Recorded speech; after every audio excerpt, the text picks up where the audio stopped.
Hello, welcome to this week's edition of Men Aloud, a platform for men to start to realize that they need to be in touch with their emotions. They need to realize they're emotional beings and let their emotions flow. Lose this alpha male crap that has been around for way too long. We need to get rid of the alpha male idea and realize that we are emotional beings and live through our emotions and express our emotions when we need to. Because when we don't, it's inside, it festers, it's toxic, it's like a poison for both here and also in here. It's important that we communicate our emotions freely and see it as something that's actually being brave, not being weak or soft, which is the stigma that's there. And in Men Aloud today, I've got a great guest named Hugh Bennett, who's here from Limerick, where I'm from, and a great guy. He's just a young man, but he's come through a lot from a mental health perspective at a young age. He's come to the other side, and on the interview we will speak a lot about stigmas and perceptions. And there's such a perception out there that men should be a certain way, just like women should be a certain way. But no, you should be the way you should be. You should be you, your own unique self. Be authentic to you. Be raw to you. That's what's most important. We need to make sure that we're being ourselves, embrace our own uniqueness. We live in a world where we're supposed to be a certain way. We're meant to act a certain way, look a certain way, be a certain way. Success means this. Happiness means this. When the reality is, we all have our own unique perception of what happiness and success is. But unfortunately, most people haven't tuned into that at all. They're just following the societal conditioning of what success and happiness means. And when you're chasing that, you can never be happy because it's not your own personal, unique level of success and happiness. Does that make sense? We have to number one, embrace our uniqueness and embrace ourselves. Like for me, embrace who is Dave Sheahan and be Dave Sheahan. Be authentic to me. Because if I live my life not authentic to me and being me in every single way, it can't be a life that I can have true fulfillment and most importantly, happiness. So this is where mental health comes in. This is where, again, there's even stigmas around mental health. And we'll speak about that later in the interview too. We have to lose them. There's nothing wrong with someone having low times. There's nothing wrong with someone having mental health issues. At the end of the day, we're all formed from what we experience, the people we experience, the environment we grew up in, what we saw, what we heard, what we experienced, and that creates us as a person. And we all have different chemical balances within our bodies and with our brains as well. Our lifestyle has a big impact on that as well. Our hormones. So there's many different factors at play. So we have to start, seeing things as one, preventing things, but also if someone has any kind of conditions, including mental health, to treat it right and treat that person as a human, not treat them as someone who's different, that like there's something wrong with them. No, like everyone has different things not right. Pretty much everyone has that to some degree, but this is where it's a case of working on yourself. Like I always speak a lot about, working on your self-care, working on your self-awareness, working on your mind, body, and health area, taking care of yourself in every possible way you can, because this is what we need to do. This is how we tackle mental health. Look at all different kind of aspects. Look at the impact on, again, our environment, the people in our lives, what we consume into our mind in terms of what we watch, listen, and read. What kind of lifestyle are we living? What kind of foods are we consuming? Liquids are we consuming? Indulgences that we have. What way do we sleep? How do we react? How do we prepare for sleep? Our mindset, like I touched on. Do we exercise? If we do, what kind of exercise? How do we deal with stress? How do we deal with life and lifestyle and time management? All these things have a huge factor. How much do we pay attention to societal conditioning of various forms? How much do we allow the educational system and all the systems along the way to knock our questioning ability, our critical thinking ability, our ability to embrace who we are as unique individuals? How much do we counteract that? Unfortunately, for most people, they don't. They just are part of the system. They don't embrace who they are as an individual. Most people don't go their own path. They're following the path that you're supposed to, the whole conveyor belt system, which is pretty much in play. And this is why, again, I wanted to create Men Aloud and get this show out there to help, especially men, because again, it's a platform for men, because men don't communicate as well as they should. But to embrace your uniqueness, to face up to if you're having a difficult time, to be okay with having a difficult time, to be able to share when you're having a difficult time, and to be given some tools and tricks and strategies that will help you to get through the difficult time and get onto the other side. And that's why I want to have certain guests who I know will inspire you, who you can relate to. Like Hugh, I'm sure when he speaks a little later, you're going to relate to a lot of what he says. Everyone will to some degree. You don't have to have gone through major trauma or mental health situations to relate to a lot of his journey. And if you have gone through a lot, or you are going through a lot in terms of mental health issues, I'm sure he's going to inspire you in a big, big way, because he's just a young man and he's come through and he's thriving now after going through a very difficult time and being in very dark places. And I've been there myself, like I've shared in previous shows. From the age of about 7, 8 up till 17, I didn't want to be here. I didn't want to be alive. I hated life, hated me. And again, that's the big thing that I keep stressing. Self-love is key. Self-love literally is a superpower.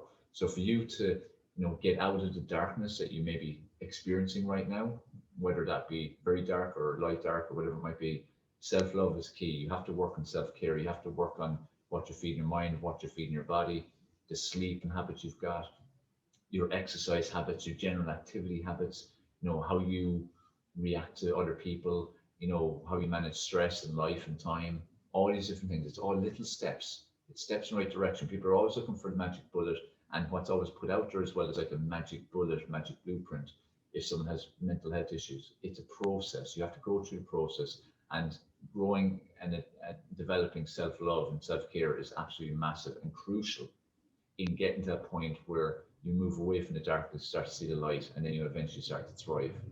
So guys, be kind to yourself. That's the most important thing. Accept that you will have bad days and tough days and low days, and even a day you don't really want to go to bed. That's okay. It's going to happen sometimes. Accept it. Don't see it as something wrong with you. Don't see it as being negative. Don't see it as being bad. It's not. You're a human being. You will be impacted emotionally by things that happen in your life. You will be impacted emotionally by things that even happen to other people in life. You'll be impacted emotionally by what people say to you, good or bad. So, just be kind to yourself and realize that this is who you are. This is the human being that you are. We are emotional beings. We are not robots.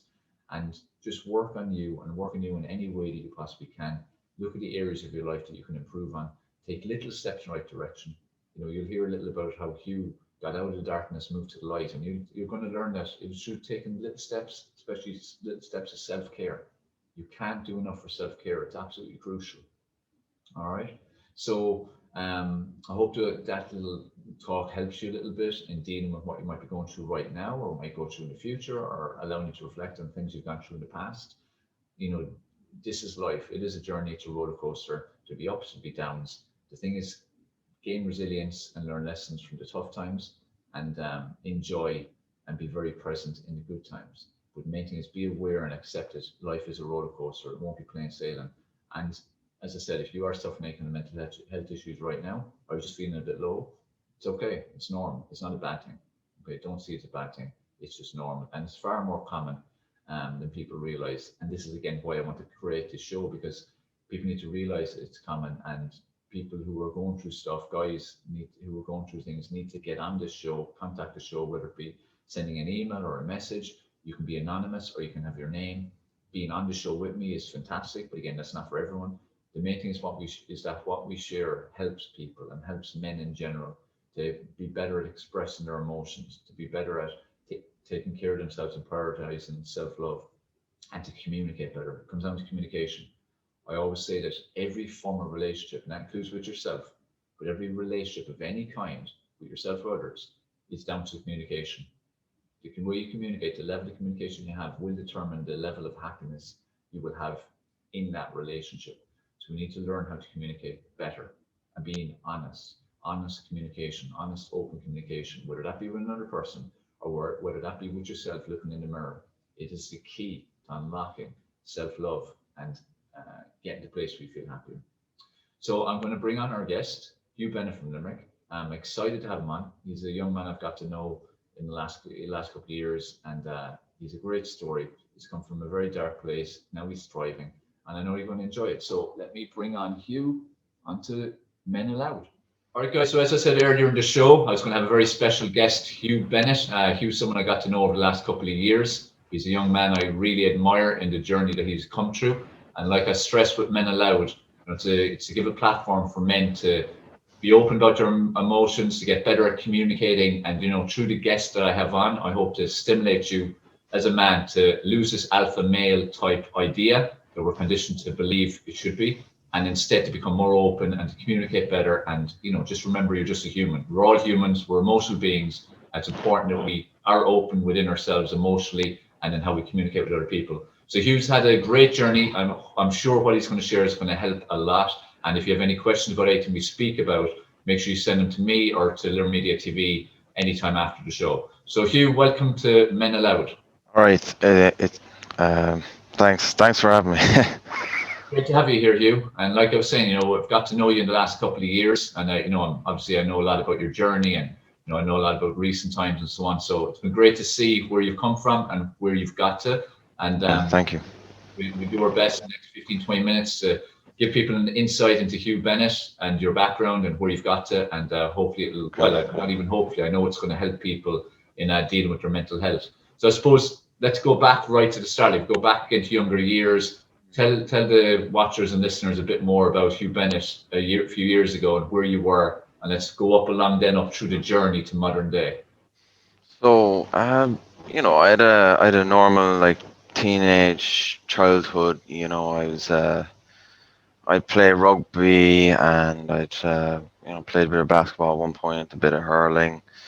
But every time I went like doing sports, I couldn't really identify what was going on. What would later be like anxiety.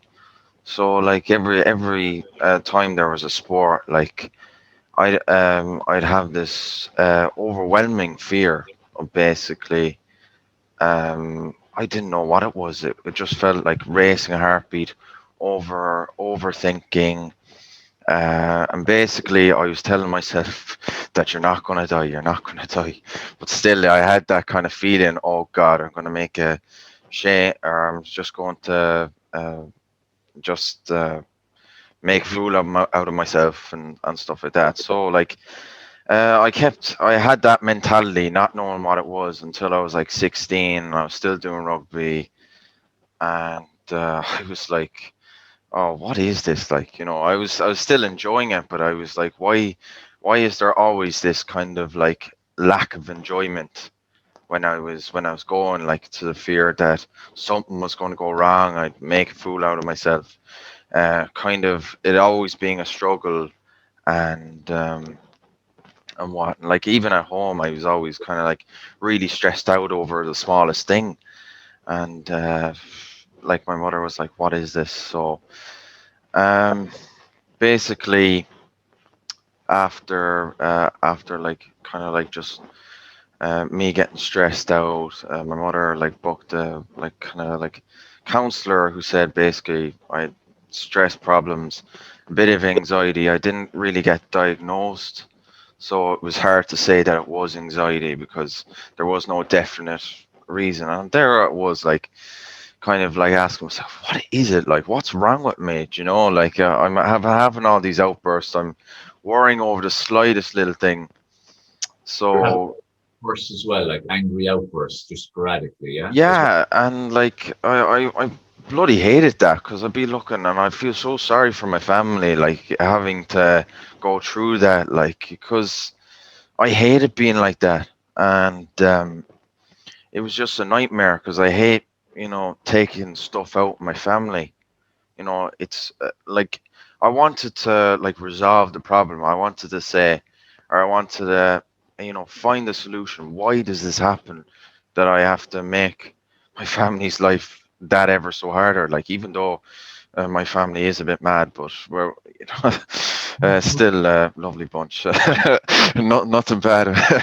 But yeah, no, I kind of just wanted to find a solution, and ever like I was going to like kind of counselors who said, "Oh, it's all stress and just anger, totally normal."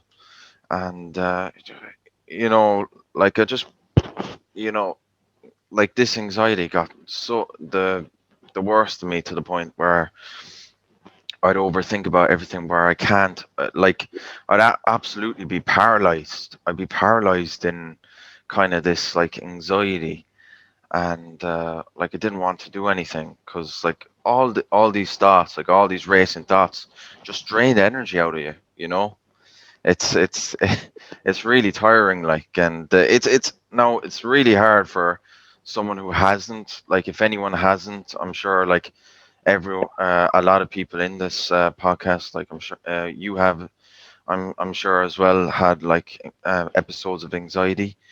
But basically, like, it's so hard to comprehend what it is, and even looking back at it, it's hard to, like, go into every detail. But all I can say is that it's like over racing thoughts, like the worst thoughts possible you think is going to happen. That's what you're thinking, like, Like overwhelming and over consuming. So yeah, over, and it absolutely just, it makes you just, like, break down it, like, as in, you don't want to do, you can't do anything because all this worry is in your head, like, you have no calmness, you're always on the edge, it's always like that. And like, I was wondering for like a few years after that, when I was told, oh, it's only a thing of anxiety, like, it was nothing.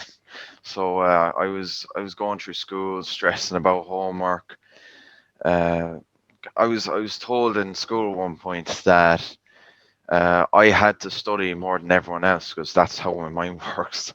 Instead of kind of the education system, kind of like, um, kind of like catering for people who do have kind of anxiety. It's always about kind of like, oh, you have to, like, study more because that's just how your brain works.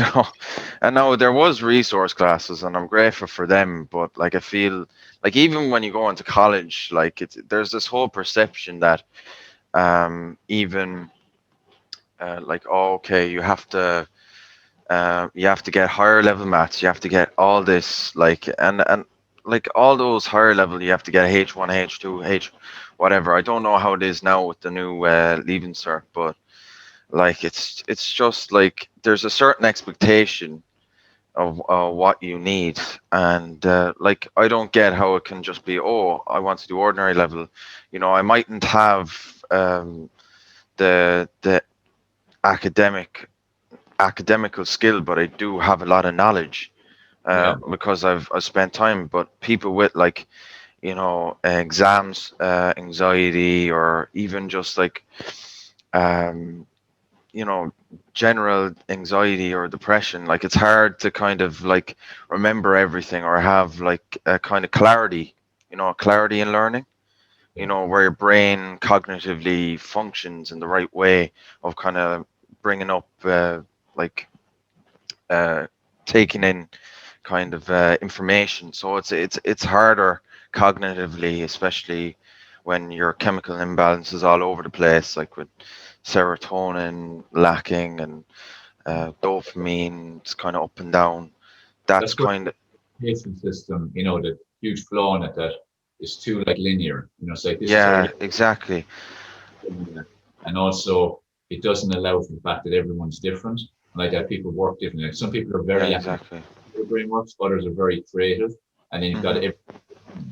and that's why I would see as a big flaw of the education system that Yeah. doesn't let everything in between. Yeah, exactly. And, like, even in the education system in school, like, there's this whole kind of, like, as I said, the perception of kind of, oh, you have to get some sort of business degree, or you have to get something in pharmaceutical, like in UL. That was the big thing in my school, in Crescent. I'm not name and shame, obviously, but it was the perception. I don't have anything against the people Yeah, who went to school with me, but, like, still, it was that perception that was kind of like, oh, you have to be in the senior cup team to win at life. It was like the game life. Like, you had to get all these different things in school. You had to have this big group of friends, and basically, like, there wasn't really any kind of, like, it was that kind of perception, the ideal man or the ideal woman perception that was pushed.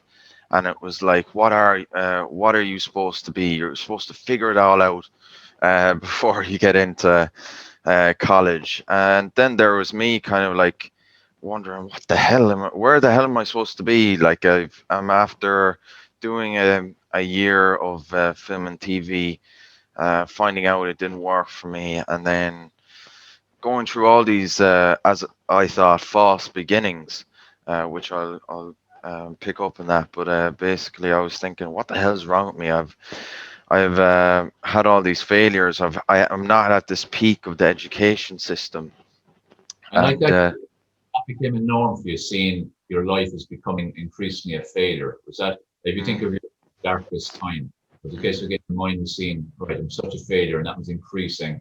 How the anxiety increased with even the smallest little things. The outbursts became more regular. You yeah, kept, you were in college, you were seeing that, like that, your brain works differently, so you just have to work harder. So no one is really listening. So again, that would have its impact on yeah, your exactly, yeah. and what you were going through in like the darkest time. Yeah.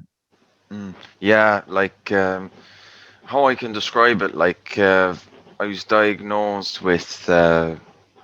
So basically, when I was going to all these kind of like stress management counselors, like kind of like just ones who were, a lot of these kind of psychologists, like, well, I believe is that they kind of do a thesis on just anger management in general, so they're a bit biased in diagnosing people like that, or they might be biased in saying, "Oh, uh, you might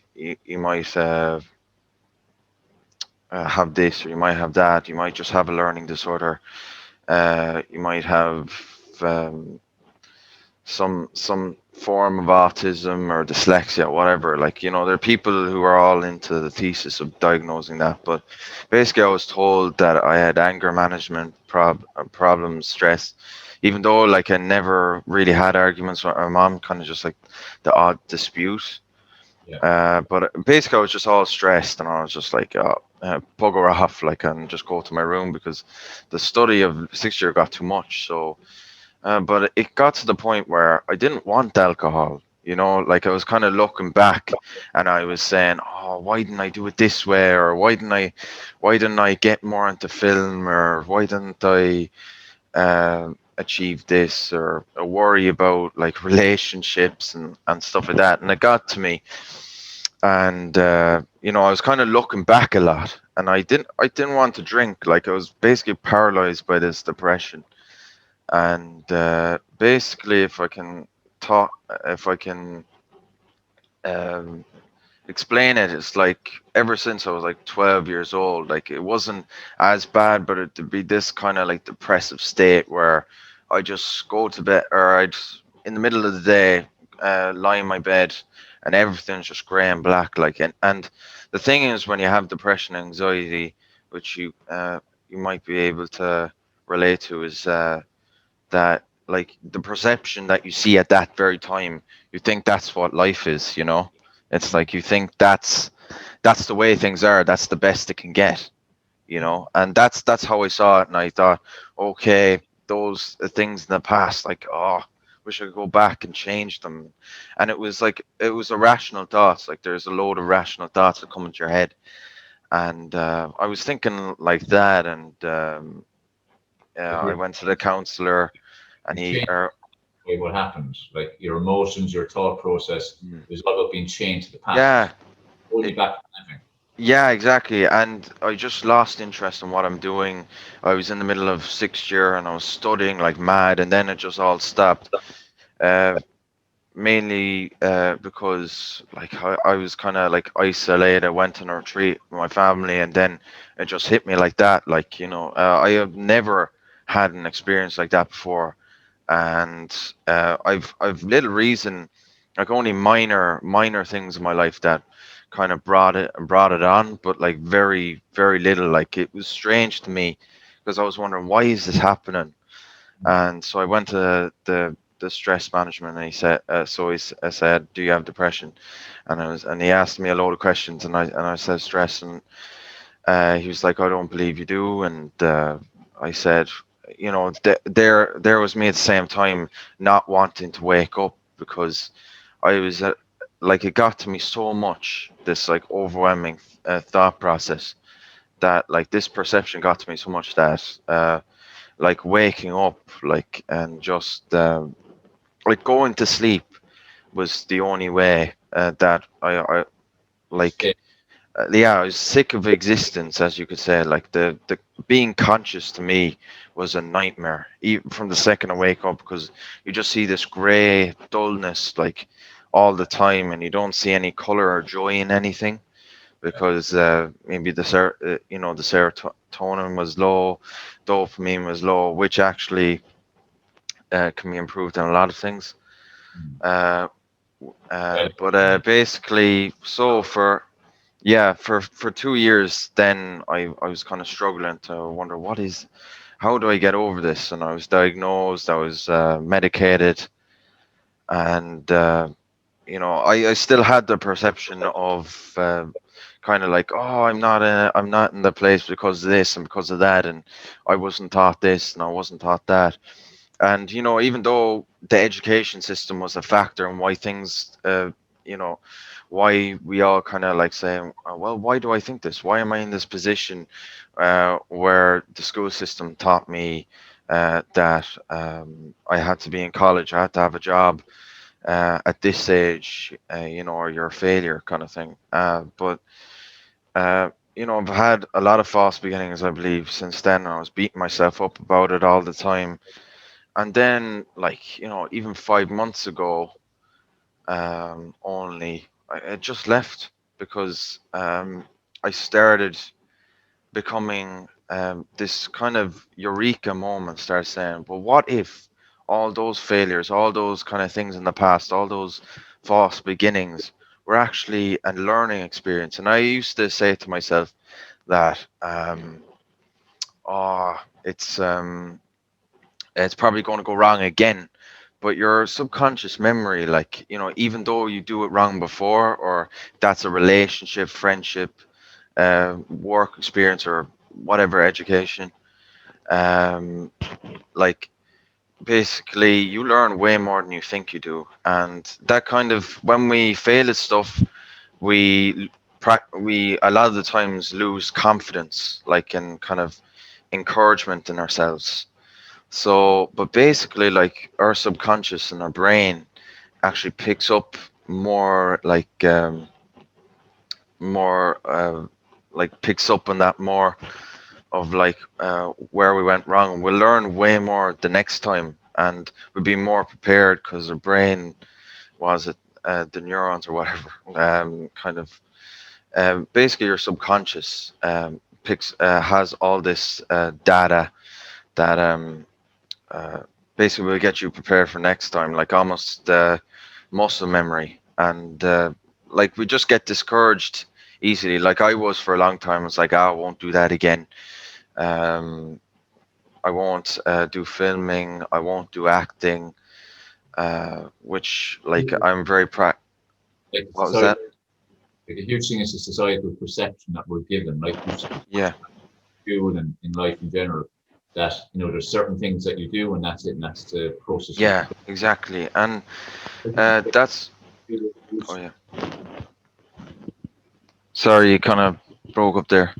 failure is like a necessity. Like we need to reframe how we look at failure. Like if we don't have Mm, a lot of failures, then we can't get to success and happiness. Whereas we're taught that failure is something to be scared of.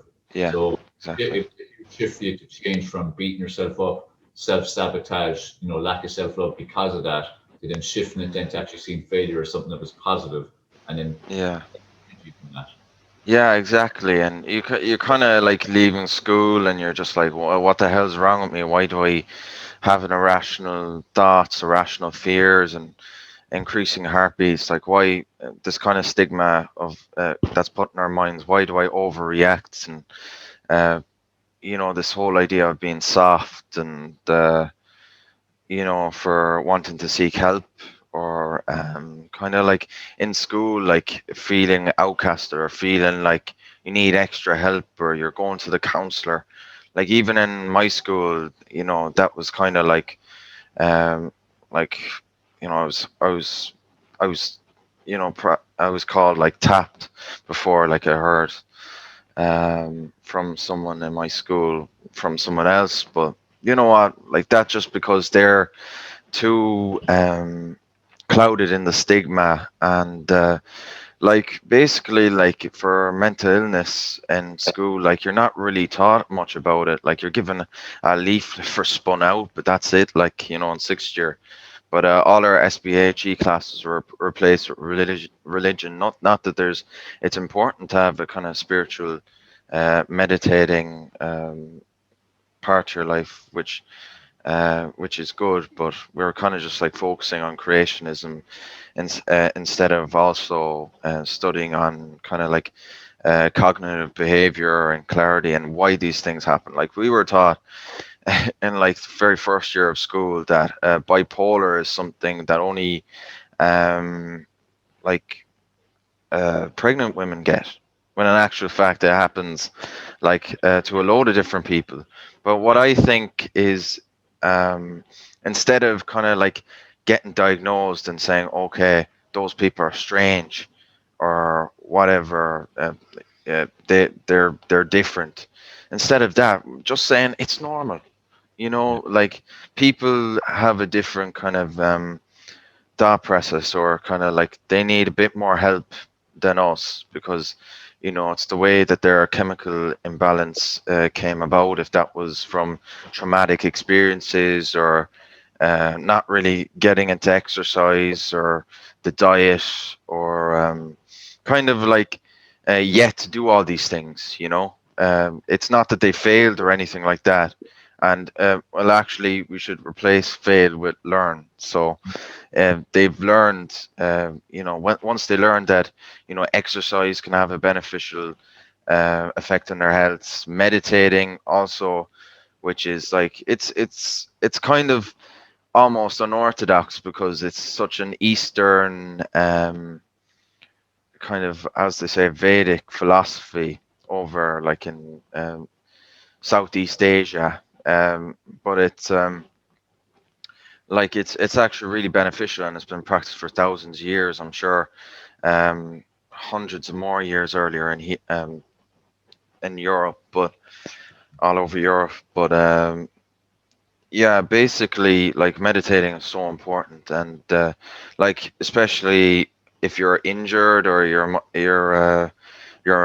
mobility impaired, like meditating is so great. Like for so like we're taught little of that, but um, basically, and like the education system, it's not really told uh, like it's normal to experience these things, or Much focus on again yeah, mental. it's kind of strange. Like you see yourself strange going out, and then you're told, oh, alcohol's the problem. Like we live in a society where investing in like self-indulgences is more frequent than investing in health, and investing, because health is wealth, But you like know. that is indulgences. Like that's seen now. That's seen as the norm. That's seen as just the way it is. Yeah, exactly. Like a big thing, like just overall, what you're saying, the big thing is when you start breaking down the stigmas, you need to start changing our perceptions of things like failure around mental health.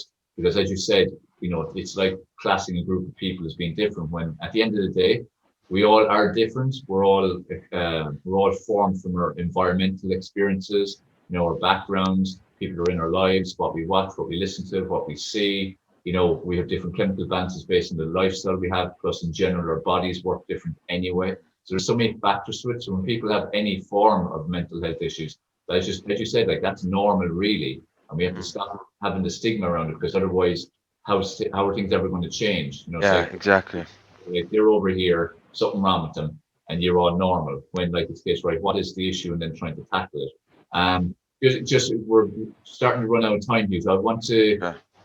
say to you, for people who are suffering at the moment from mental health of any kind, again, we've got so many different levels, from people who are totally suicidal to people who just are having a few low days. What are like a couple of very important tips you give them to, just get that spark to turn it around? Okay. So, like, I know that this perception is of life is like, it's totally like there's no joy in life.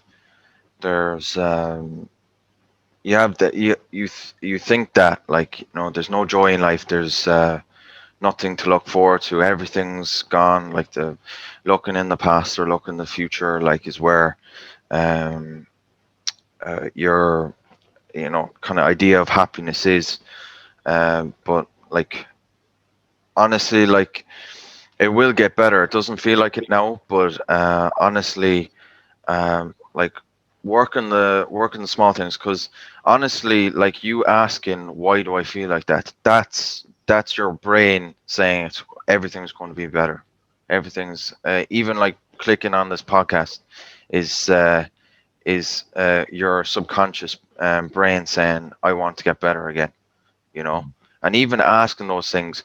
Um, Honestly, you will get better because it's almost like dark clouds. Like dark clouds don't last forever. There'll always be sunshine at the other end. And I've told myself that in dark times and times where I was almost suicidal and really down, like in a very dangerous low. And it made me feel a bit better, you know. And I think we need a sense of pride.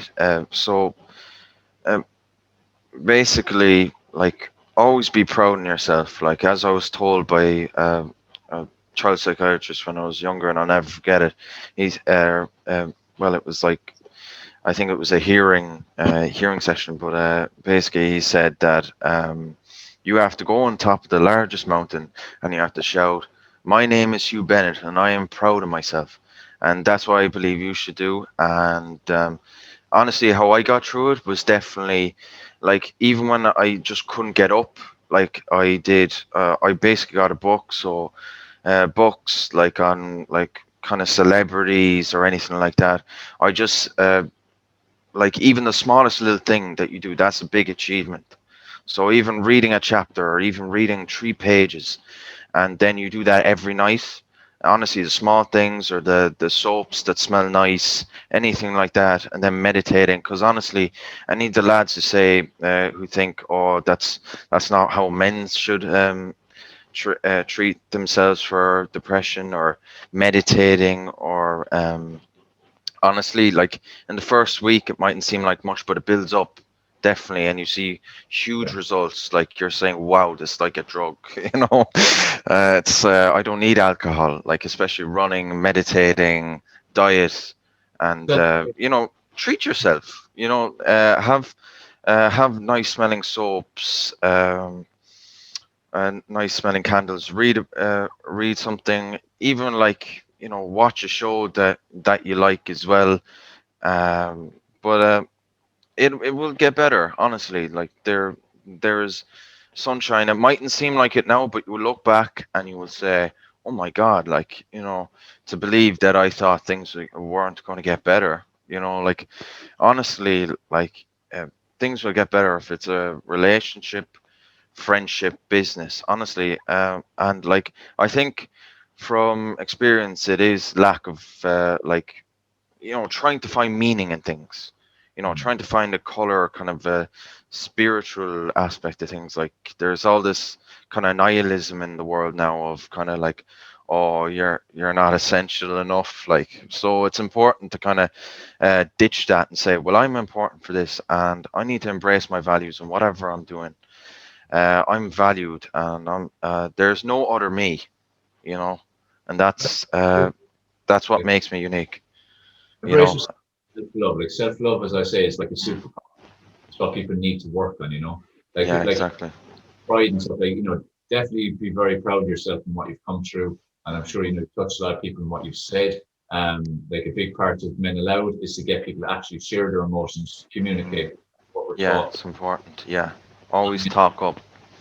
So, well done in you being brave in that. Guys, it's been great having you on. I'm sure you've enjoyed what you Pleasure. said. If anyone has any questions that would like to direct to you or to the show or to myself, make sure you send it in. I hope Okay. you've enjoyed this episode of Men Aloud. Make sure you share these episodes out there, watch previous episodes.